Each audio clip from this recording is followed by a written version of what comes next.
So hello guys, good morning. ही माझी आजची सकाळ आहे, म्हणजे शनिवारची सकाळ आहे. येस गाईज, शनिवार वर्किंग आहे या वेळेला. ॲक्च्युली तो वर्किंग नसायला पाहिजे, पण तो आहे.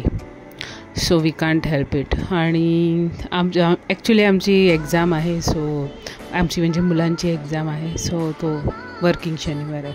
आणि आता मी निघाली आहे माझ्या कॉलेजकडे जाण्यासाठी. पण झालं असं की मी डाऊन करते. सो डाऊनमुळे ही ट्रेन डाऊन चालली आहे आणि त्याच्यामध्ये मला किती सुंदर नजारे दिसत आहेत बघा. हे ते फील्ड आहे जिकडे मी नॉर्मली जेव्हा मी बर्डिंग करते ठाकुर्लीमध्ये, तेव्हा ह्या फील्डमध्ये मी पहिला बर्डिंग करते. इकडे तुम्ही बघू शकता एक पॅराकिट बसलेला आहे समोर.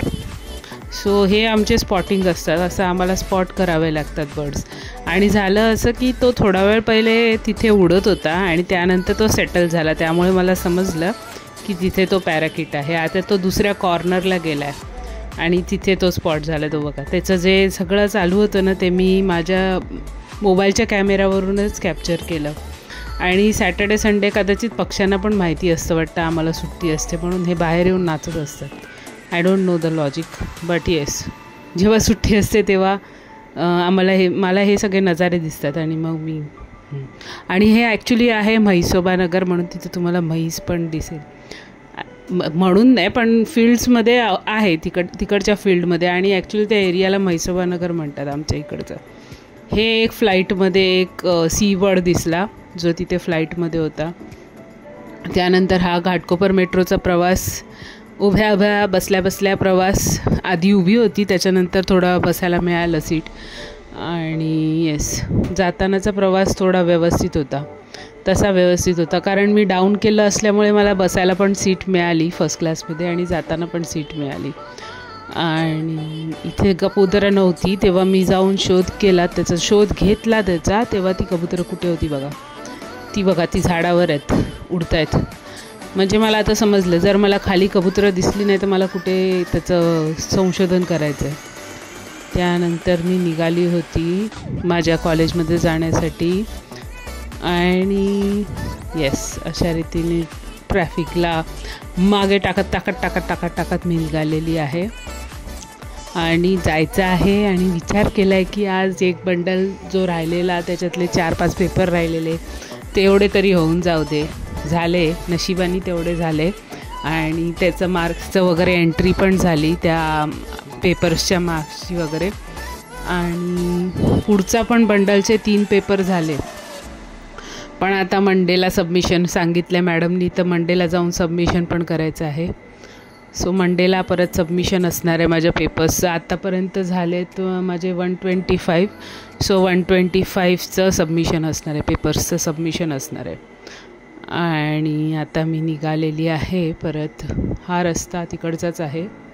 आणि हे मी ड्रॉईंग केलेलं बसल्या डोंट माइंड, इट्स ओके. आणि ह्या एका नालायक ड्रॉईंग केलेलं मी जेव्हा सुपरविजन करत होती तेव्हा ड्रॉईंग केलेलं. नंतर त्या क्लासमध्ये जाऊन ते शूट पण केलं. एका नालायक मुलांनी त्याच्यावर पाणी टाकलं, पण इट्स ओके. मला काय कलाकृती दाखवायची होती ती दाखवून ऑलरेडी झालेलं. सो या. आणि इथून मी आता निघाली आहे घरी जाण्यासाठी. आज थोडं मी 7 वाजेपर्यंत थांबली, कारण ॲटलिस्ट 3 पेपर तरी होऊ दे म्हणून मी थांबली होती, कारण काहीच नाही केलं असं होऊ नये. आणि मंडेला परत मी एक चान्स घेतला. मंडेला मॅमनी सांगितलं की तू विचारून बघ, नाही तर ती असं म्हणेल की तुम्ही विचारलंच नाही, मग मी कसं काय सांगू, असं नको म्हणायला. सो मी मेसेज टाकला की shall I come on Tuesday, तर म्हणाली नाही, you will come on Monday with what ever papers you have assessed. म्हटलं चलो ठीक आहे, तो वैसा जे तुम जैसा बोलो वैसा. आणि येस, आणि हे जरा मी शूट केलं तिकडचं. आणि इकडे एक बघण्यासारखी गोष्ट अशी होती की आज काहीतरी फुटबॉलचा गेम होता. आणि जेव्हा मी निघाली तिथून तो गेममधून लोकं सुटली होती ना, त्यामुळे आज शनिवारची गर्दी होती. सो हे समथिंग अराउंड 6:45-7 o'clockलाच ती लोकं सुटली वाटतं. सो भरपूर गर्दी होती, म्हणजे मी जेव्हा चालत होती तेव्हा. आणि इथे सुद्धा मेट्रो स्टेशनला पण गर्दी होती, प्लस अंधेरीला पण भरपूर लोकं उतरली. जे मला कधीच मिळत नाही. आणि नंतर इथे मी आता चालली आहे. गर्दी किती आहे बघा. शनिवारची संध्याकाळी 7:30 अराऊंड 7:30 आहे. 7:30 पण नाही, 7:45 आहे. आणि ती गर्दी. आणि हे मी डोंबिवली स्टेशनला उतरली कारण मी फास्ट ट्रेनमध्ये होती. नशिबाने मला AC फास्ट लोकल मिळाली. कल्याण नाही, अंबरनाथ. आणि मस्तपैकी फास्टमध्ये बसून AC बसून मी आज पोचली आहे डोंबिवली स्टेशनला. जे माझं काम होतं ते करण्यासाठी. पण तो माणूस त्यांनी अजूनपर्यंत माझं ते काम केलेलं नाही आहे. सो त्याला मी असंच बघून आली आहे एकदा की आप कब करोगे. ही कुठली तरी फळं मला तिकडे दिसली म्हणून मी ती शूट केली. आणि इथून मी आता पुढे जाते आहे तेच काम करण्यासाठी, जे काम करायला मी कधीपासूनची वाट बघते. पण त्या माणसाने नाही आणलेलं म्हणजे नाहीच आणलेलं. आणि परत मला बघून त्यांनी डोक्यावर हात मारून घेतला. मग मी काय करणार त्या गोष्टीला. I can't do anything, I can help it. शेवटी त्यांनी माझा नंबर ठेवून घेतला आणि म्हटलं मॅडम जेव्हा तो येतं ते गोष्ट माझ्याकडे येते तेव्हा मी तुम्हाला फोन करेन. म्हटलं ठीक आहे भाई, तुझी मर्जी, पण घेऊन ये जे असेल ते. आणि ॲक्च्युली माझ्या आईने पण तिथूनच घेतलेलं. Anyways, thanks for watching, keep सबस्क्रायबिंग, thank you.